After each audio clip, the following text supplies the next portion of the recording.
एक बार की बात है, एक छोटे से गांव में एक आदमी रहता था। उसके घर के पास में एक पहाड़ था, जहां पर वो रोज सुबह जाता। उस पहाड़ पर थोड़ी देर के लिए वो बैठता, फिर वापस आ जाता। तो रोज की तरह वो सुबह सुबह जा रहा था। पीछे से उसका छोटा सा बेटा आया। उसने आकर के उसका हाथ पकड़ लिया और कहा कि आज मैं भी आपके साथ चलूंगा। उसने पहले तो उसको थोड़ा सा समझाया और मना किया। कहा कि जो रास्ता है वो बहुत ही छोटा है और चढ़ाई बहुत ज्यादा है, तो तुम मेरे साथ नहीं चल पाओगे। लेकिन फिर जब उस बेटे ने जिद करी तो पिता मान गया। तो दोनों पहाड़ पर चढ़ने लगे। पिता ने बेटे का हाथ कस के पकड़ा हुआ था। लेफ्ट साइड में पहाड़ थे, राइट साइड में खाई थी और रास्ता बहुत ही छोटा था।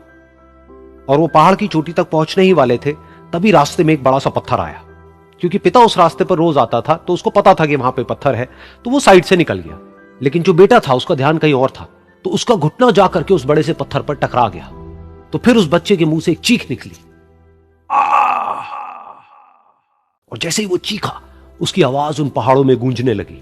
इससे पहले उस बच्चे ने कभी भी अपनी आवाज की गूंज नहीं सुनी थी, तो उसे समझ नहीं आया कि क्या हो रहा है। वो अंदर से थोड़ा सा घबरा गया। उसे लगा कि शायद कहीं कोई है जो छुप करके उसको देख रहा है और उसका मजाक उड़ा रहा है। फिर उस बच्चे ने बोला, कौन हो तुम? कौन हो तुम? तो जब उस बच्चे ने इस गूंज को सुना, उसे गुस्सा आ गया। उसे लगा कि कौन है ये जो मेरा मजाक उड़ाए चले जा रहा है। फिर उसने गुस्से से कहा, मैं तुम्हें छोड़ूंगा नहीं। और फिर जैसे ही उसने इस गूंज को सुना, वो घबरा गया। उसके पिता समझ गए थे कि क्या हो रहा है। उसने अपने पिता का हाथ कस के पकड़ लिया और उनसे पूछा, कौन है ये जो मुझे इतना तंग कर रहा है? कौन है ये जो मुझे इतना डरा रहा है? तो उसके पिता थोड़ा सा मुस्कुराए और उन्होंने खाई की तरफ देखा और जोर से बोला, मैं तुमसे बहुत प्यार करता हूं।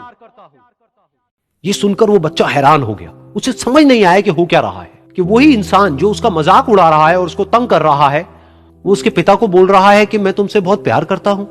तो उसके पिता ने अपने बेटे को देखा और वो समझ गए कि उसके मन में क्या चल रहा है। और फिर दोबारा उन्होंने बोला, तुम बहुत अच्छे हो। और ये सुनकर उनका बेटा भी थोड़ा सा मुस्कुराया और पूछा अपने पिता से कि ये क्या हो रहा है। और फिर उसके पिता ने अपने बेटे को समझाया, ये जो आवाज तुम सुन रहे हो ना, ये किसी और की नहीं है, ये तुम्हारी ही आवाज है जो कि पहाड़ों में गूंज रही है और तुम्हें अपनी ही आवाज सुनाई दे रही है। जैसा तुम बोलते हो ठीक वैसा ही तुम्हें सुनाई देता है। अगर तुम गुस्से से कुछ कहोगे तो पलट करके जो आवाज आएगी उसमें भी गुस्सा होगा, लेकिन अगर तुम कुछ अच्छा कहोगे तो वो आवाज भी अच्छी होगी। बिल्कुल इसी तरह से हमारी जिंदगी में भी होता है। जैसा तुम अपने मन में इस जिंदगी के बारे में सोचते हो, ये जिंदगी तुम्हारे लिए बिल्कुल वैसी ही हो जाती है। अगर तुम मन ही मन अपने आप को ये बोलते रहोगे कि मेरी जिंदगी तो बहुत ही बुरी है, तो तुम्हारी जिंदगी सच में बुरी हो जाएगी। और अगर तुम अपनी जिंदगी से प्यार करोगे तो तुम्हारी जिंदगी भी तुमसे प्यार करेगी। ये बात उस बच्चे के दिमाग में घर कर गई और फिर वो दोनों उस पहाड़ की चोटी पर गए। लेकिन बच्चे के दिमाग में यही बात घूम रही थी। और फिर वो बच्चा खिलखिला के हंसा और उसने अपने दोनों हाथ खोले और अपनी पूरी ताकत से बोला, मैं तुमसे बहुत प्यार करता हूं।